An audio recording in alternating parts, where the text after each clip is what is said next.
और चलिए आगे बढ़ते हैं, बात करते हैं राहुल गांधी की। देखिए, राहुल गांधी ने सूरत कोर्ट में दोषी ठहराए जाने के फैसले के खिलाफ अपील की थी, एप्लीकेशन फाइल की थी, मगर सूरत की अदालत ने इस एप्लीकेशन को एंटरटेन नहीं किया। मगर इसी फैसले के बहाने बीजेपी और कांग्रेस के बीच ओबीसी वाले वोट बैंक को साधने की कवायद फिर से शुरू हो गई है।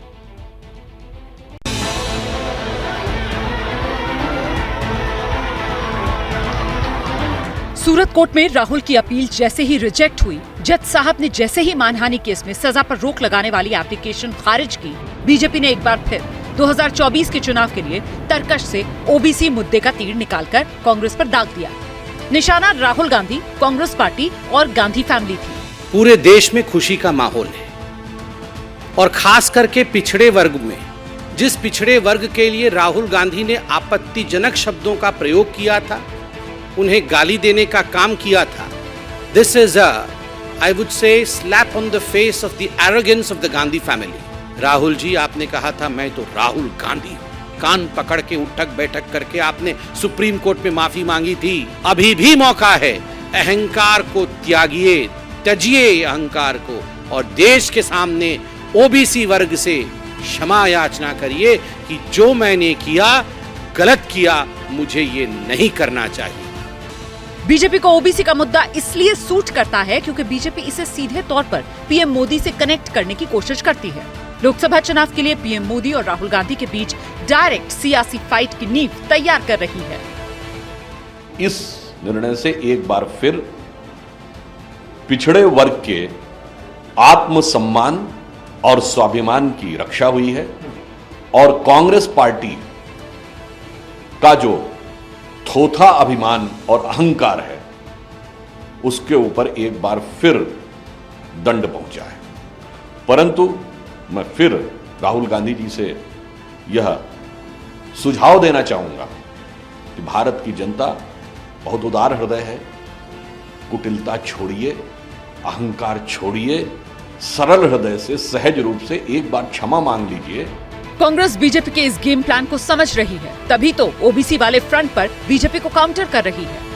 ओबीसी समुदाय के लोगों ने ये समझ लिया है कि मोदी जी और सत्तारूढ़ बीजेपी किस प्रकार से उनके नाम का दुरुपयोग कर रहे हैं, उनके नाम को भुनाने का प्रयत्न कर रहे हैं राजनीतिक रूप से। राहुल गांधी की आवाज रुकेगी, झुकेगी,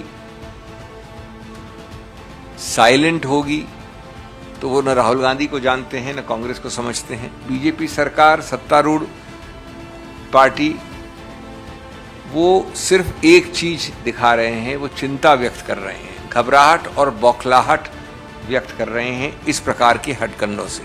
साफ है, दोनों सियासी दल किसी भी कीमत पर ओबीसी वाले फैक्टर पर बैकफुट पर नजर नहीं आना चाहते। इसकी शुरुआत राहुल गांधी ने कोलार की रैली से की, जब उन्होंने मोदी सरकार से जातिगत जनगणना के आंकड़े सार्वजनिक करने की मांग की। बीजेपी की मोदी जी, आप ओबीसी की बात करते हैं, उस डेटा को आप पब्लिक कर दीजिए, पता लग जाए देश में कितने ओबीसी हैं, कितने दलित हैं, कितने आदिवासी हैं। कास्ट सेंसस का डेटा आप रिलीज कीजिए, देश की जनता को पता लग जाए। राहुल का ये बयान ऐसे वक्त पर आया जब 24 के चुनाव से पहले कर्नाटक समेत राजस्थान, छत्तीसगढ़, मध्य प्रदेश में विधानसभा चुनाव हैं और इन राज्यों में ओबीसी आबादी जीत का बड़ा फैक्टर है। कर्नाटक में करीब 56% ओबीसी हैं, राजस्थान में 46% ओबीसी समुदाय, छत्तीसगढ़ में भी 46%, मध्य प्रदेश में 42% जनता ओबीसी समुदाय को रिप्रेजेंट करती है। जहां तक पूरे देश की बात की जाए तो पूरे देश में 50% से ज्यादा ओबीसी वोट वाले राज्यों में लोकसभा की 250 से अधिक सीटें हैं। वहीं अगर हम पूरे देश की बात करते हैं तो 400 से अधिक लोकसभा की सीटें ऐसी जगहों पर हैं जहां पर ओबीसी वोटों का खासा प्रभाव रहता है। कांग्रेस ओबीसी वोटरों के बीच इतनी मेहनत इसलिए भी कर रही है क्योंकि 1996 के बाद से कांग्रेस का ओबीसी वोट बैंक 25% से घटकर 15% पर आ गया है, जबकि बीजेपी का ओबीसी वोटर 19% से बढ़कर 44% तक पहुंच गया। यही वजह है कि अब ओबीसी वाले वोट बैंक पर दो बड़े सियासी दलों की नजर है। राहुल तो अब प्रधानमंत्री मोदी की तरह चाय पर चर्चा तक करते हुए दिखाई दे रहे हैं और उनका वाला डिस्क्वालिफिकेशन केस इस कड़ी में जोड़कर देखा जा रहा है। जैसे ही घड़ी का काटा दोपहर 2:30 पे आए, बबीता जी का दिल सास बहू साजिश के लिए मचल जाए। और ये है इनकी बहू, पूरे दिन ऑफिस की टेंशन हो जाए गॉन जब ये करें अपना फेवरेट शो फ्री टाइम पे ऑन। इनकी तरह आप भी देखें अपना फेवरेट शो अपने टाइम पर और डाउनलोड कीजिए एबीपी लाइव ऐप अपने स्मार्ट टीवी पर।